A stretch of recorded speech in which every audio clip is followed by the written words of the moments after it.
In the name of God, Father, Son, and Holy Spirit. Today, brothers and sisters, as we approach Nativity, we presented this two Sundays before, always with this gospel from the Gospel of Luke of the parable of the banquet. And it's a parable that sums up what happened when God sent his servant, his only begotten Son Christ, to the chosen people that awaited him. To all the forefathers who we commemorate today, to all the prophets who preached Christ and preached his coming, the Messiah, and to the eternal kingdom. What would happen if those who he preached to in all these years did not heed the coming of the Messiah? And so what happens is that he's rejected.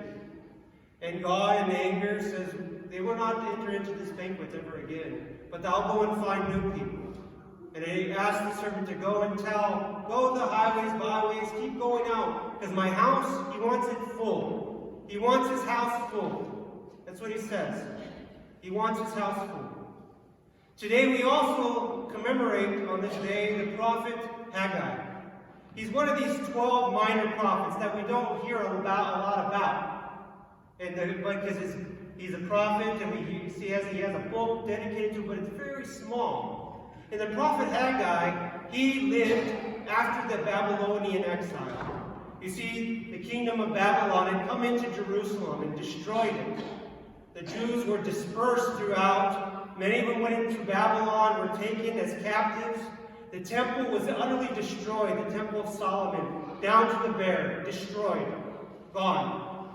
And after about 70 years of exile, many of the Hebrews, the Jews, came back to Jerusalem.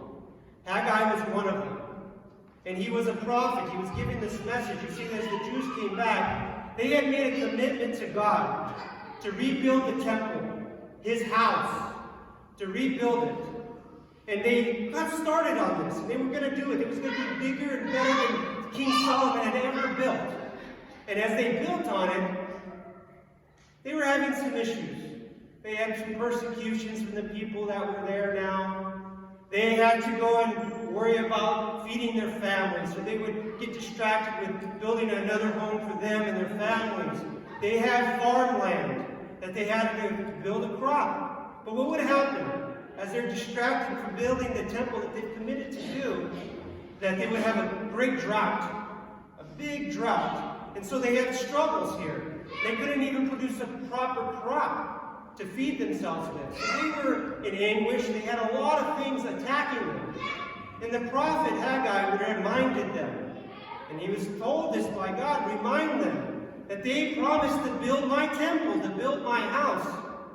And they have neglected it. They've forgotten about it. They're more concerned with these worldly things that are pressing upon them. And so the drought continued. You see, brothers and sisters, it was not until that prophet Haggai told them that you have to come back and build the temple. Build up the house of God once again. And then God will bless you.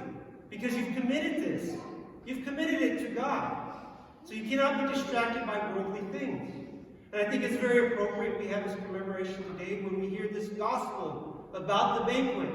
Where those who had were promised the Messiah, those who awaited the Messiah, was too busy for the Messiah. Too busy for the Christ in this life. So we have to look into ourselves, brothers and sisters, on how we too are too busy for our God. We too are too busy for the temple of God, to build it up, as he says, to make his house full. Brothers and sisters, there is one thing necessary in life, and that is the gospel of Christ and to worship him above all things. The Gospels make it abundantly clear what happens to us who neglect it, that we will be in anguish, and ultimately cast out if we cannot keep our commitment to God, to come into his temple, to build it up, to make it full. This is what he wishes more than anything, brothers and sisters. This is tied to our salvation, because by doing it, we gain salvation. We gain it because we have a relationship with our Lord that is very strong. When we put all our efforts into building up the temple of God, his house, being here at all times, we are close to God. We are close to him because he dwells here. He dwells here especially in this house, in his temple. So brothers and sisters, as we approach the nativity of our Lord and that great celebration of his coming, let us reflect on this gospel, what happens when he comes and we are too busy for him. Let us reflect that we too will be cast out, despite anything that we were promised in our baptism, despite anything that God has blessed us with, it will be taken away. Because many are called, but few are chosen. Many are called, but few are chosen. And ultimately the choice is ours, not the Lord's. He doesn't turn us away. We turn our backs on him. Let us never do that. Let us feel shame and anguish and sorrow whenever we have two things juggling in our hands, and we choose the one that is not Christ first. In the name of God, Father, Son, and Holy Spirit. Amen.